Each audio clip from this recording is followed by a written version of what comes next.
Great. Alec has a good question. Good afternoon, Father. When and how did Latin become the official language of the Church, and should Latin be used in today's Mass?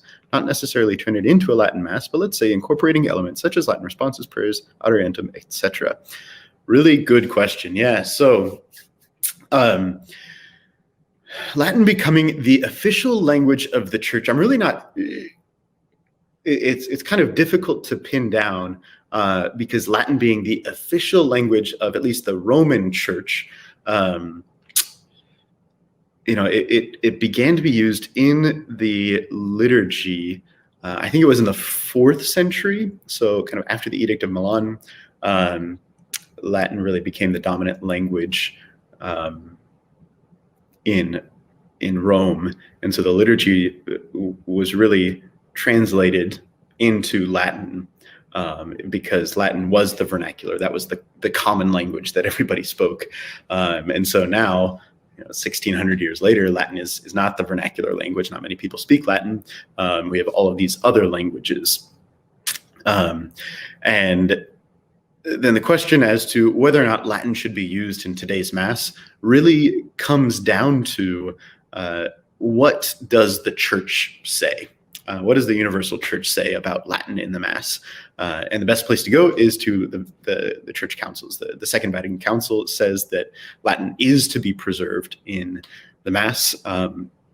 It definitely says that certain parts may be done in the vernacular. It talks about the readings, some of the prayers, things of that sort. But the parts that remain constant, what are referred to as the ordinary of the Mass, it says should be in Latin. And really popes have continued to repeat that yeah, you know what, these common responses the people should know also in Latin, because first off, one of the benefits of the Latin language is that it is basically a dead language. That means that it is not morphing, it is not transforming and becoming something new.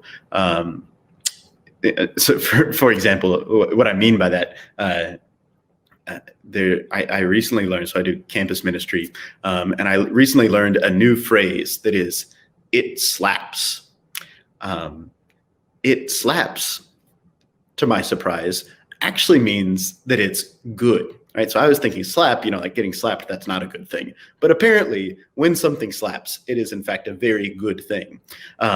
Therefore, in English, what used to be kind of an insult of like, oh man, that slap, or yeah, whatever, something that would have been a negative term, now it means actually something very different. It's a positive term. Or, oh yeah, that's the bomb. Like, well, bombs blow things up, so I guess it's not a good thing. Oh, but the bomb in English now means it's good. And so, really in a short period of time, we have all these words that are transforming their meaning. Whenever you have a dead language, the meaning of the words doesn't change. And because the liturgy and these texts of the liturgy remain constant, it's a good thing that the language doesn't shift underneath the words, so that they don't begin to mean things that are contrary to what they originally meant. And so Latin, specifically as a dead language, is a very good language to use in the liturgy because it preserves the meaning of the words that are being said. Also, I recently learned a new thing that is an argument that on the cross, only Hebrew, Greek, and Latin were written. It was those 3 languages that were on the sign above the cross, the standard above the cross.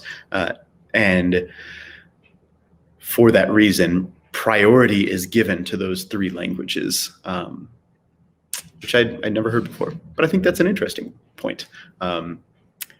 So short answer is, yes, Latin should be used in the liturgy.